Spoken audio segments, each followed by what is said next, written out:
This is the Washington Times front page for Wednesday, July 6, 2022. Thanks for joining us. I'm George Gerbo. In a new policy, U.S. Citizenship and Immigration Services says making it back into the country after being deported is relevant to an illegal immigrant's eligibility to apply for a new legal status. In the past, Stephen Dinan reports USCIS would have denied applications under a law that required one-time illegal immigrants to wait outside the country for up to 10 years before they would be eligible to apply to come back legally. Experts say the policy now says the law doesn't require a wait elsewhere as long as the immigrant doesn't pop up on the Department of Homeland Security's radar during the waiting period. Sweden and Finland have taken another step toward joining NATO after the alliance formally signed off on their membership bids. Ben Wolfgang reports the move sets the stage to bring the long neutral Nordic nations into NATO within a matter of months. All 30 countries must sign off on the membership approval process, though that's expected to be little more than a formality. Denmark and Canada reportedly endorsed the moves on Tuesday, just hours after NATO offered its stamp of approval in Brussels. The decision also carries a host of unanswered questions, including the financial tab that the U.S. will be expected to pick up to secure Finland's 833-mile border with Russia. It's also not clear when or whether Finland or Sweden would contribute troops to missions outside of their borders as part of a NATO force in Poland, the Baltics, or other areas that are at greatest risk of a Russian attack. You can read all of these stories at WashingtonTimes.com/front page. You can also find our entire lineup of Washington Times podcasts at WashingtonTimes.com/podcasts. COVID-19 was the third leading cause of death after heart disease and cancer during the pandemic, according to a study of national death certificate records. Sean Salai reports a research letter published this week in JAMA Internal Medicine found that 350,000 Americans died of COVID-19 from March to December of 2020. During the same period, 580,000 died of heart disease and 501,000 died of cancer.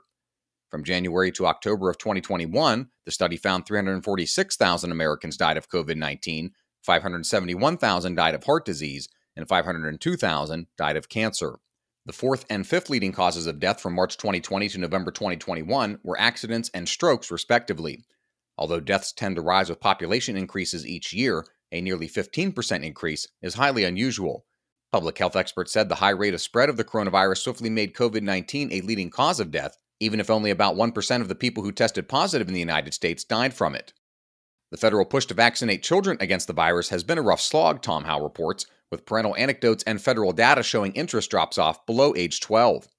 The Centers for Disease Control and Prevention reported that as of June 28th, nearly 60% of the 25.3 million Americans ages 12 to 17 were fully vaccinated. By contrast, less than 30% of the 28.7 million Americans ages 5 to 11 were fully vaccinated. It's a vast gulf in percentages, even though the 5 to 11 group is slightly larger and started getting shots 5 months later than the 12 to 17 group.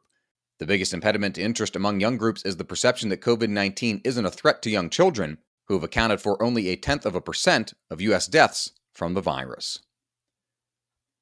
And finally, a Supreme Court ruling allowing an assault weapons ban to stand in Highland Park, Illinois, is coming into focus after a gunman used that weapon to kill 7 people there during an Independence Day mass shooting. Dave Boyer reports when Highland Park's assault weapons ban became law in 2013, a local doctor and the Illinois State Rifle Association challenged it in court. The appeal reached the Supreme Court, which refused to hear the case and let a lower court's ruling stand in favor of the ban. Illinois Senator and Senate Majority Whip Dick Durbin also noted Justice Clarence Thomas's dissent from the court's 2015 decision that allowed the ban to stand.